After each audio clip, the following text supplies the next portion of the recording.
Hey everyone, and welcome back to Bridging the Gap. Make sure to leave a like on this video down below and subscribe. My name is Alvin. I lean right on most issues, and I'll be representing the Republican side. My name is Luke. I lean left on most issues, and I'll be representing the Democratic side. Hey guys, so in this video, Alvin and I will be giving you our bipartisan takes through the format of a tier list on who we think the best 2028 nominees would be for the Republican Party. Yeah, so we did this for the Democrat primary. If you want to check out that video, go look at our last video before this one. But now we're on to the Republicans, and there are quite a few candidates on this side as well. So I think we should just get right into it. Yeah. So the first candidate we have here is Brian Kemp, the governor of Georgia. This one's a little interesting because he got into a bit of a fight with Trump back in 2020 over his election being stolen claims, and Kemp kind of denied those and kind of created he had a bit of a split with Trump there.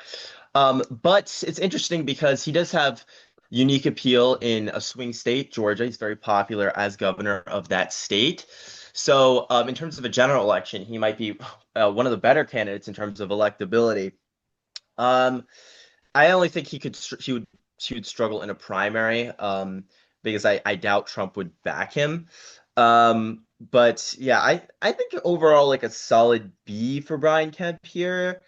What do you think? I agree. B for Brian. I think a lot of the candidates that would do pretty decently in a general but can't win a primary due to past beef with Trump sort of go in that B tier. Solid but can't win a primary tier, sort of.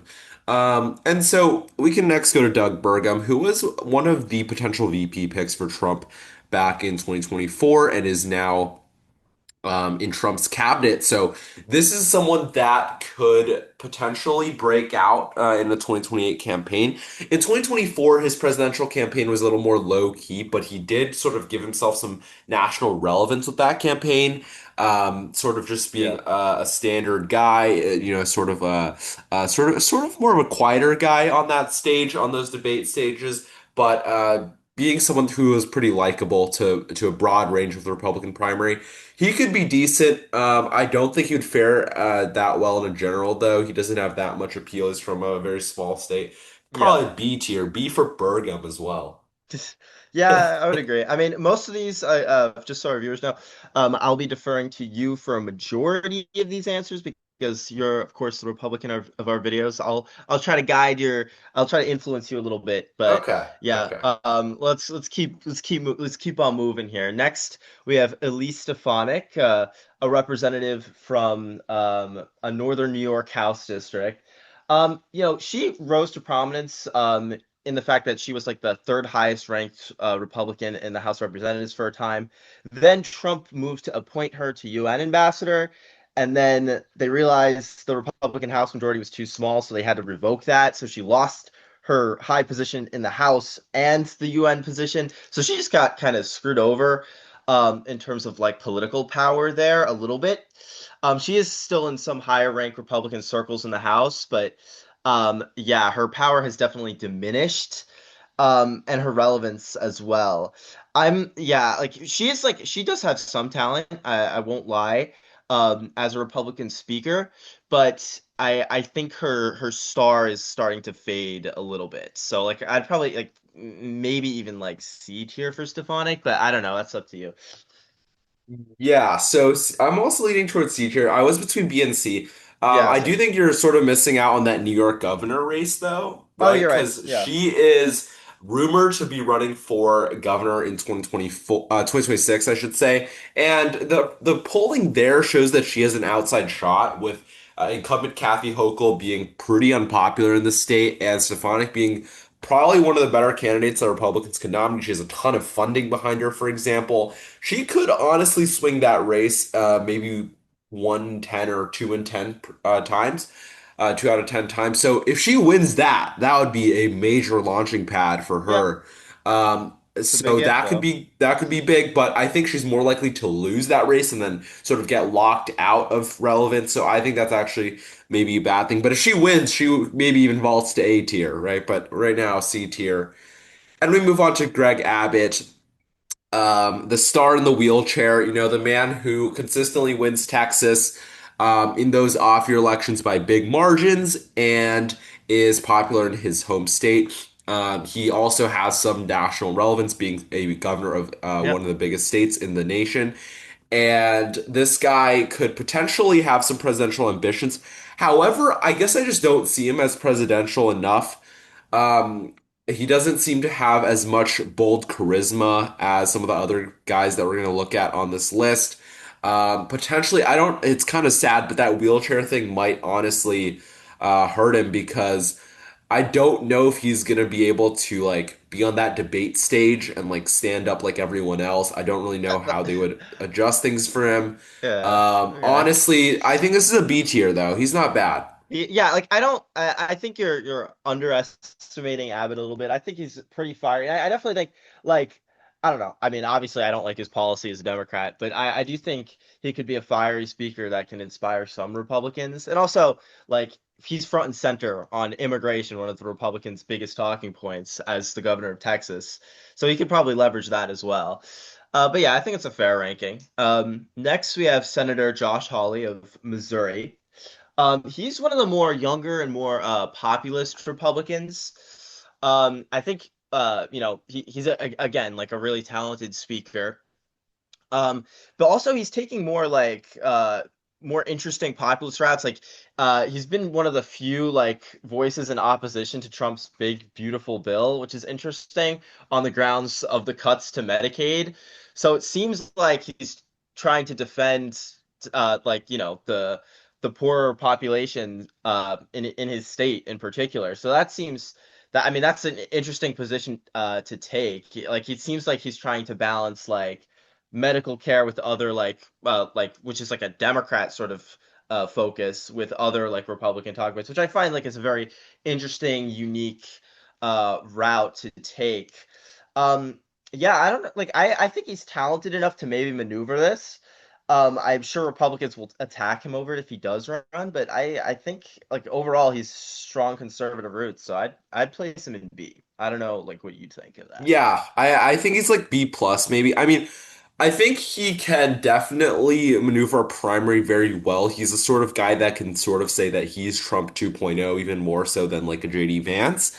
Because of how the way he's trying to be more populist as well. However, I think in a general he might not fare so well. He has been seen as some of the more further right, one of the more further right senators. So Yeah. it could be rough for him, but I mean he's sort of moving towards the center on some things like you were talking about. So Yeah. B tier seems fine, and we have Marco Rubio here, which I think is an automatic, at least an A, straight up. So Marco Rubio. Oh, by the way, we're gonna be not having anyone in S tier until the very end, and then we'll move. I'm gonna move someone into S tier, and Luke's gonna move someone into S tier from A Yes. tier. And Marco Rubio is a very I would say that he can definitely be at the top of the bracket here in both a primary and a general. Now, it is gonna be interesting because he has been taken more I guess less like popular in terms of the full American public stances on things. Being at the forefront of the State Department. He has been very aggressive with things like student visas, and that Yeah. is making him less popular with Democrats. For example, he won a nomination to the State Department to being Secretary of State in the Senate 99-0, and now senators are sort of turning on him. Democrat Yeah. senators don't like him anymore, so he's sort of losing that unanimity, that unanimous appeal, I guess. But I still think he's strong enough to do very well. He's going to be seen as less tied to the Trump administration if the Trump administration sours than a JD Vance, even though he's in the cabinet. And Yeah. he hasn't gotten any major wins abroad just yet. But I do think that still he would have a very good shot in both the general and a primary here. Like Rubio's interesting because I think he's very slimy in the fact that I think he's sold his soul the most to Trump. In the fact that like you can see like his positions have completely changed. Like he went from like, straight face calling Putin a war criminal to being hazy in like Senate hearings and stuff. So like I don't like. I feel like that ingenuineness could end up hurting him. I mean, obviously he had fights with Trump all the time back in 2016 when they were both running for president. That's mostly smoothed over now. But yeah, I definitely think he's trying to position himself for the top spot. Anyway, next we have Nikki Haley, who is the primary opposition to Donald Trump back in 2024 in the Republican primary.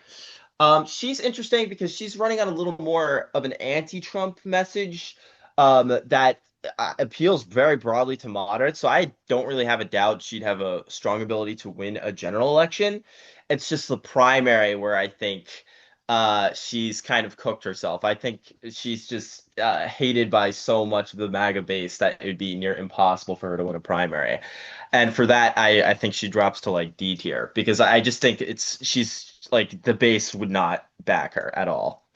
Yep, I agree. She would have a solid 20%, I guess, of that Republican primary, just like she kind of did last time. But nah, I mean, running in 2024 was probably a big mistake. So yeah, I guess we also have Kristi Noem here, head of the Department of Homeland Security, now in Trump's administration, and that's a good post to sort of launch a primary campaign from because if you do get those deportation numbers up, that could be good. Former governor as well, although of a less relevant state, could help her.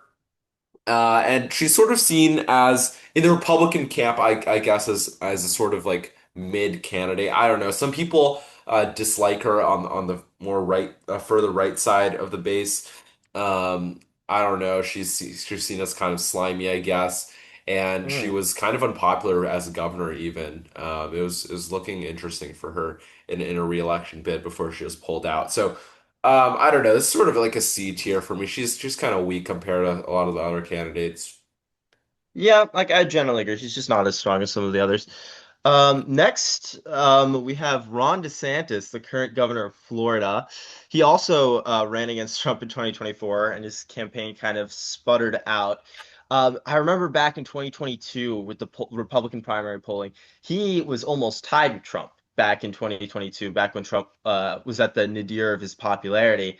And he really seemed like okay, like if he got in the 2024 primary earlier and kind of jumped on that momentum, jumped on the donor momentum, there was a shot back then he could have maybe posed a threat to Trump and dethroned him. But yeah, I think he kind of threw that away, and now he's in a position where his governor term's going to be expiring after 2026 and he'll have like no national position. So I'm not really sure how effectively he'll be able to maintain his relevance after that. Like, I don't know, he's still a pretty strong speaker for the Republicans. He's not great at like retail politics, but he's a strong speaker and debater.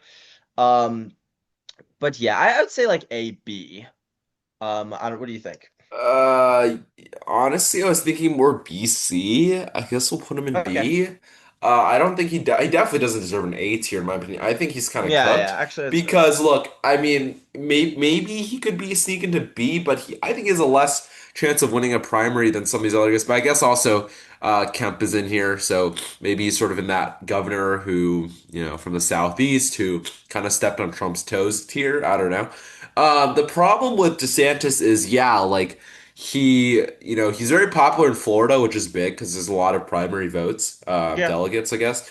But not good for him is just that he ran in 2024. I think honestly, even if he jumped in early, I know we disagree on this, that he would still lose to Trump. Yeah, I mean, In the end, maybe. I think he would still lose to Trump, and if he beat Trump, he would lose the general. So because I think Trump voters would just like hate him. So I don't think it would honestly matter. I think he should have just bided his time and ran in 2020. I know he's not going to.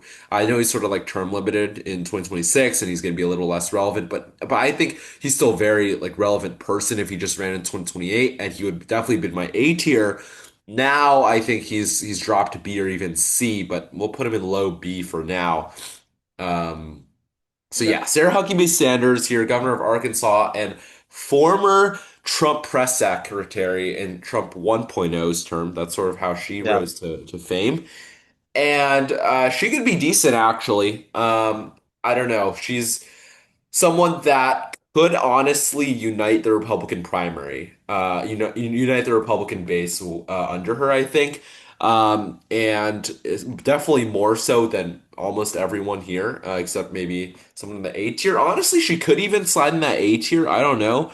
Really? I mean, I don't Maybe know. maybe not the most charismatic person. Maybe just the B tier here. A lot of Yeah, B like tiers I can see. yeah, like I don't know like how well known she is nowadays. Like I mean she might have been like back in the first administration, but I don't know. I think her relevance I might have even slipped from that. Even though she is governor of a really red state, like governor of Arkansas, I don't really think gets you very far. Um like I don't know. I just struggle to see her kind of standing out in a Republican primary compared to some of the other candidates and speakers. Anyway, next we have Ted Cruz, senator from Texas. Um, Ted Cruz, like he ran for president back in 2016, and he lost to Trump then. He's a very mixed career, I would say. A lot of people, even conservatives to some extent, like see him as like a slimy sort of guy.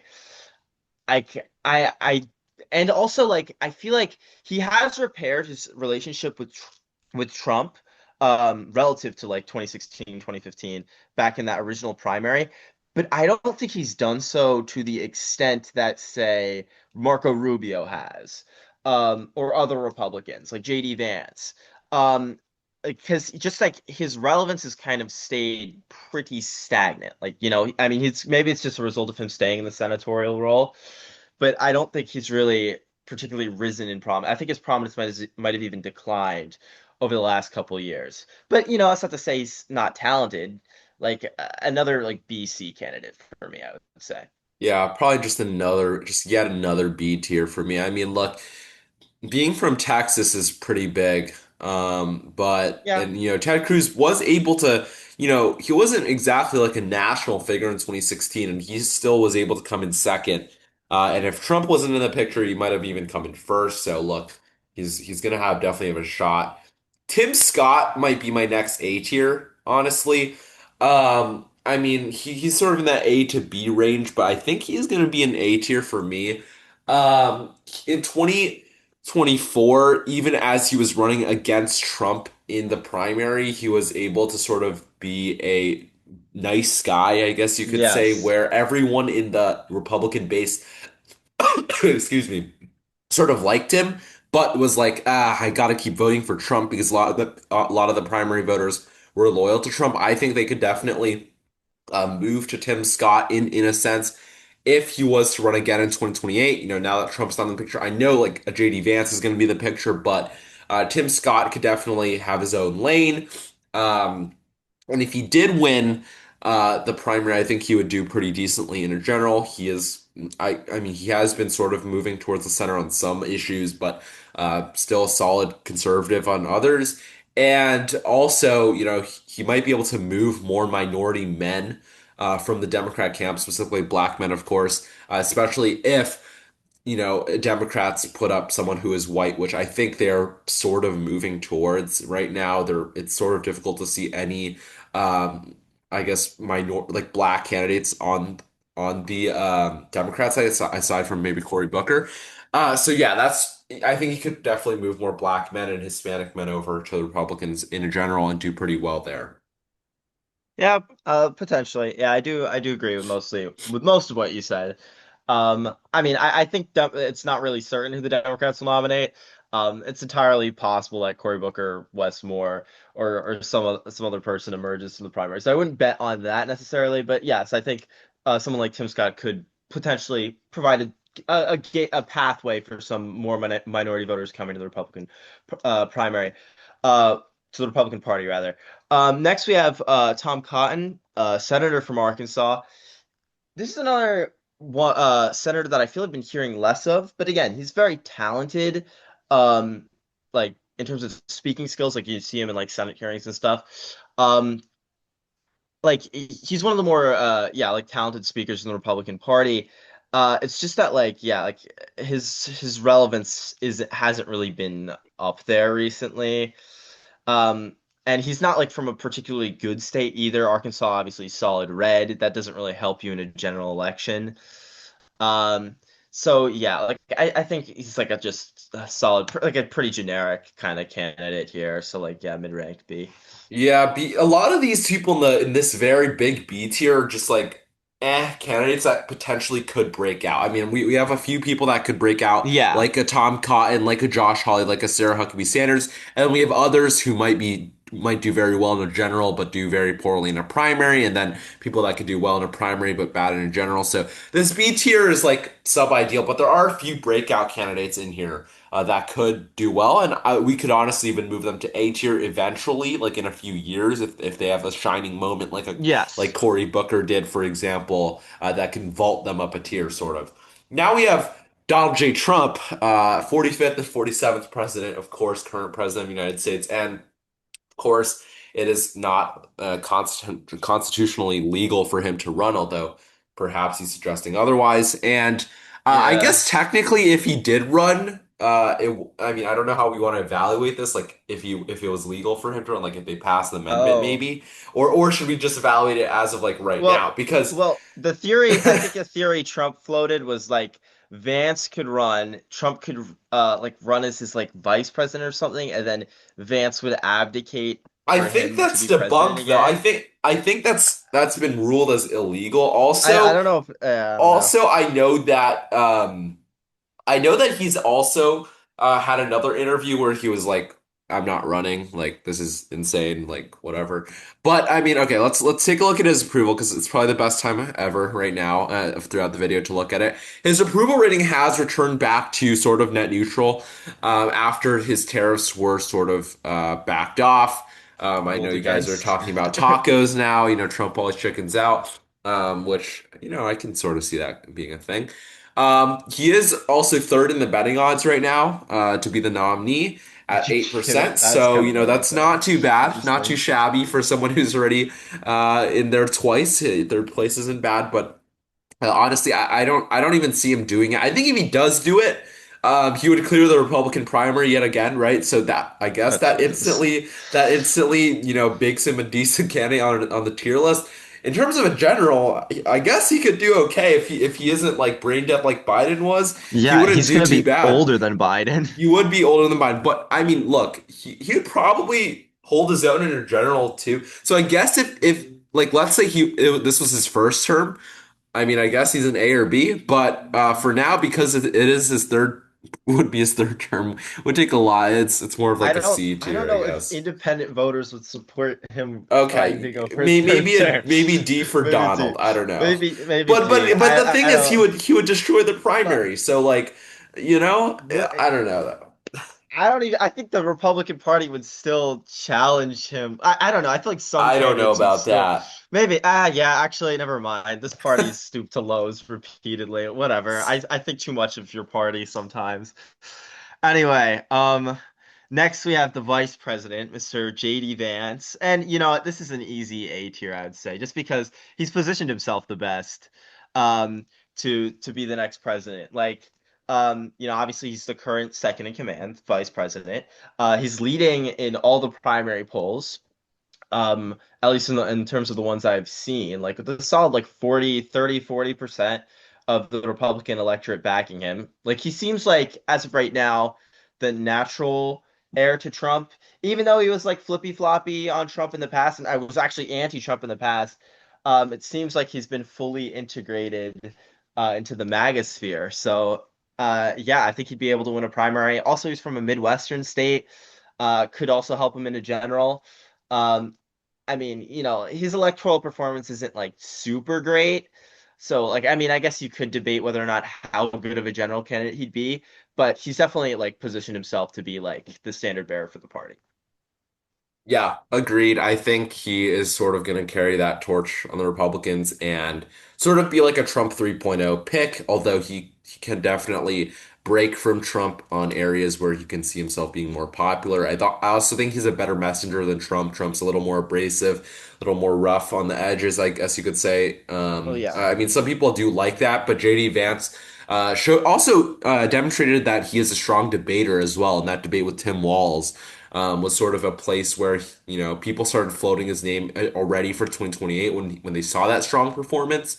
Hmm. Able to navigate, usually landmine issues like abortion pretty decently as well.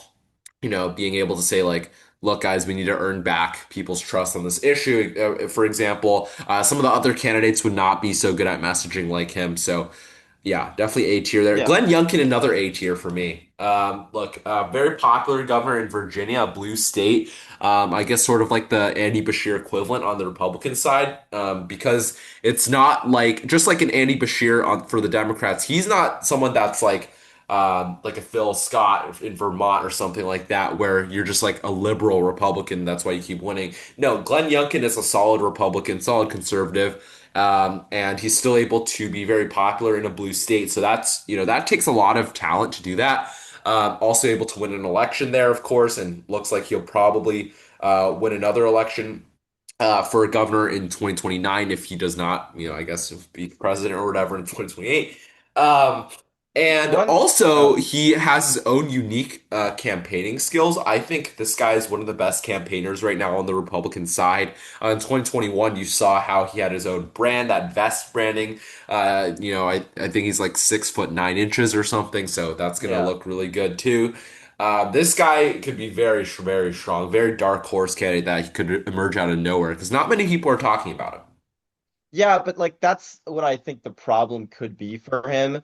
Like I don't think a lot of people are going to be talking about him in 2028 just simply because of the fact he's going to be out of office for so long. Like he leaves office at the end of this year, at the end of 2025.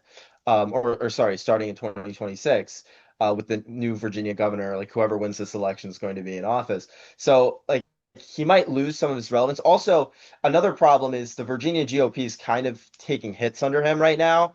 There was a recent like scandal where like he tried to remove the Virginia Republican lieutenant governor nominee because he was gay. And there was a whole scandal over that, and it kind of split the party of a Youngkin senior advisor left. So there's a lot of like chaos going on right now in Youngkin world. I think personally, I don't think he might be a good general candidate, but I think his relevance will be largely diminished by the time we get to the primary time. But yeah, I mean, it's I'll defer to you in the ranking. Next we have Mike Pence, former vice president. Yeah, unfortunately for Pence, he's kind of doomed because Trump has basically completely obliterated his image. I mean, obviously it doesn't look good in the fact that like he got a new vice president, just kind of like replaced him. Um, yeah, obviously the whole January 6th, hang Mike Pence sort of thing, uh, is not a great look, and it signifies that a lot of the MAGA base does not like the former vice president. Yeah, I just don't think he'd really go anywhere. Yeah, especially in the primary, like he just get ripped to shreds. So I would say like even F. He's probably like worse standing than even Haley in the party. Yeah, I mean, he's sort of like, I think he's on par with Haley. I don't know. Okay, fair enough. I mean, he's sort of like in the same, like, he's not going to win a primary, but like if he did win the primary, I guess he'd be okay in general. I don't know. Hmm. Anyways, Vivek Ramaswamy. Now, look, since the last tier list, Vivek has definitely slid because in the last tier list, I that was my choice for S tier. I thought he could definitely sort of like realign the Republican primary in a way that no one else could because of how his 2024 campaign was sort of like in that Trump lane, but he had some new energy, he had some new ideas. I liked his campaigning style. I thought he could realign the Republican primary and also bring over minority voters. However, this guy's definitely slid. Since the last tier list, he has angered Republicans on the further right side by supporting H-1B visas and also in doing so, sort of saying American culture is subpar. That's not a good look, especially when you're on the side that is very patriotic, much more so than the Democrat side. Secondly, he has got kicked. He sort of left Doge. So that was sort of supposed to be his role in the administration. He was supposed to be the guy that was, next to Elon Musk, slashing waste everywhere in the government. Maybe leaving was honestly the right choice, considering how Doge has become much less popular, and so has Elon. And I guess now Elon has also left. But he will also be the governor of Ohio very shortly, barring something big in that race. It looks like he's going to definitely win the primary and probably Mm. win the general. So probably 80 to 90% chance he's the next governor of Ohio. That could definitely vault him into relevance. Mixed feelings, sort of. I would maybe put him in like a high B. He could reemerge as someone that could be better in the future if he could like.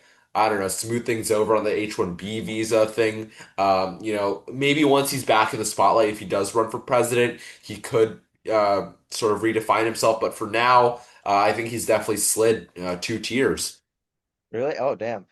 I mean, I would give Vivek a little more credit than that in the fact that he's a very talented speaker. And there's a new portion of the Republican Party that's definitely more like tech bro, like that tech bro, like youngish on the younger side that I think Vivek appeals to, as opposed to the more like nativist, older white right. Um, so I don't know. I think he does appeal to a unique portion of the Republican Party. But yeah, like I think in the immediate, it's gonna be the governor's race that's in Ohio. That's his focus, and then like if depending on if he wins that, that'll determine if he runs. I wouldn't declare it a certainty if he wins that because it seems like now that you have like, I mean, there is a chance like I think he gets caught up in a really close race. I heard Sherrod Brown recently was not really considering the Senate race, but the governor's race. And in a bluish, what's expected to be a bluish year, he could struggle. There's a potential he struggles in a race like that. But yeah, yeah, I'll defer to your rant. Like, I think B is like not necessarily an unfair rating. I'd probably put him in A personally, but okay, that's fine. That's fair. Um, Okay. Next, Don Jr. Don Jr. is interesting. Obviously, the son of the current president. If this was like a monarchy or whatever, like, oh yeah, you could pass it down to the son. He's like okay at speaking. He's not like particularly standout, but he does have some influence in the party. Most notably, he advised Trump to pick JD Vance as the vice president. He does have some sway in the party's politics. And if people want to keep the Trump name, I mean, there it is. Like he has the name. I think in the primary polls I've seen, at least from what I remember, Don Jr. does pretty decently. Like I think he's in second in most of them to JD Vance. I could be wrong. I haven't looked at like any GOP primary polls in a hot minute, but I remember him doing pretty well. And like I think in one poll he was even like tied or leading. So like the Trump name is a powerful one. Um, so it could get him a chunk of the primary vote. But yeah, like the charisma of Trump, the public speaking necessary, like he has some of that talent, but not as much as a lot of the other candidates here. I would put him, I would maybe give him B or C because he does start out with a chunk of the base, I would guess. But I don't know. What do you think? Yeah, probably B tier. I think he's definitely stronger than people in C tier. And he could also, if he decides to run, I think he would do pretty decently. Um, in a primary, of course, being Trump's son, and in a general, he'd do like okay, I guess. Like maybe. I mean, I think some of the more Trumpy figures generally do worse in a general, other than Trump himself, right? And I guess technically Trump Jr. might be like that. So okay, B tier. Marjorie Taylor Greene, representative in the House from Georgia. I would just auto put her in like the D tier. Like I guess she could maybe have a chance in the primary, but would like I don't know, do horribly in general. So I don't even know if we need to spend time on that. Yeah, She's not really a she's serious candidate. Maybe just move on, very right? unpopular. Yeah. Yeah, okay. Next, Tulsi. Oh, yeah. You yeah, want to do yeah. Tulsi? Go ahead. Yeah, Tulsi. What's her current position? She's like has like an intelligence position for the Director Trump of National admin. Intelligence, DNI. Yeah, like she was a former Democrat, switched to Republican. Like I think that alone is what kind of hurts her here because, she used to be really progressive and then she kind of flip-flopped to the Republican side eventually. I think just that history is going to cut against her. Like she is considering a run for president. I just don't think Yes. that history is going to be really beneficial. So, like, I mean, yeah. So I'd probably put her in the lower tiers as well. Like, I don't think and I don't even think she's a particularly talented speaker either. Like, she should not be in an This intelligence is gonna be position. like a Like, C yeah. tier You think because C I tier? do. Okay.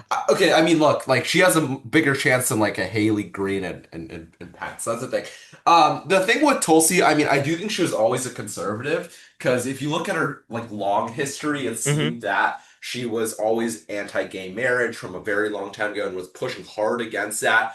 Before she was, she's obviously from Hawaii, though. I think she low key Yeah. just switched to the Democrat primary to get elected, and then sort of switched up on them when she got in. Looked like she was always a conservative. And in the primary for president in 2020, when she was running against Biden and Harris and everything like that, she sort of was okay for a while until she faded into irrelevance. I think her Eh, speaking skills are okay. Like she was able to sort of end Kamala Harris's 2020 campaign. So she's like decent at speaking, I would say. But yeah, that party switch not looking good. I mean, she is trusted by a lot of Trump world now. I mean, obviously being in the highest yeah. intelligence position. DNI is sort of like the person that the CIA and the FBI and everyone like that reports to. So like, I mean, she is high up Yeah. there, but yeah, just I guess not great. Shall we pick our S tier now? Yeah, we should hurry up and select our S tiers here. I don't know. I personally would think I would say this might surprise you. I actually think Tim Scott would make the best Republican candidate Wow. here, just because yeah, like he's positive to all sides of the base. The MAGA base, he can win over the MAGA base and the traditional Republicans. He's an electoral overperformer. Like I just think all around he would make a really solid candidate and formidable candidate for the Republican Party, and also he'd bring over minority voters to some extent as well. So there you go. That's what I think. How about you? Yeah, so I'm here in between Vance and Marco. Of course, last time I put Vivek. This time around, I think I'm going to go more chalky and put Vance up in this S tier. I was in between Marco and Vance. I mean, Marco, I think, could also do sort of a lot of what you said with what you said about Tim Scott and also swing Hispanics further. Yeah, that's true. However, I think the amount of toes he's been stepping on in the State Department, specifically him being the head of the State Department, is going to hurt and not having a high post like being a VP. Vance being the VP right now, he is sort of does he hasn't been doing that much as VP as VPs generally don't do that much. However, he has been seen a lot abroad and has been sort of seen as a facilitator of a lot of things in the Trump administration and running uh, as a sort of Trump third term could uniquely position him as someone that could keep winning that blue wall as you sort of have to. And I think that Vance would be the best candidate. I think he would win the Republican primary. Not exactly easily, but I think he would eventually win it. Right now he is, in the 42% range. So he's not a Yeah. favor to win it, but it looks pretty good for him. But yeah, that's sort of the tier Uh, list. Vance and Scott at the top. but yeah, I think that caps the vid. That sort of caps it. So thank you guys so much for watching this video. Like this video if you enjoyed it. Comment down below any future ideas for our videos and subscribe to this channel if you're new. Thanks so much for watching, guys. See you guys.